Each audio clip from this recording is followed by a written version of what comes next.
وہ ایجاب ہے۔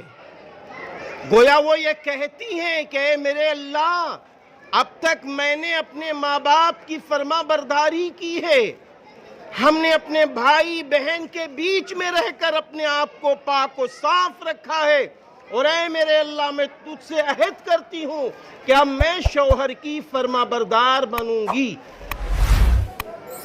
کیونکہ رسول اللہ صلی اللہ علیہ وسلم کا ارشاد گرامی ہے، اللہ کے علاوہ اگر کوئی سجدہ ہوتا تو اللہ حکم دیتا کہ اے بیویوں تم اپنے شوہروں کو سجدہ کرو۔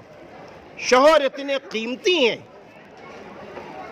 دوسری بات، جب وہ اجازت کا ذکر ہوتا ہے دولہا کے سامنے، دولہا صاحب اس کو قبول کرتے ہیں۔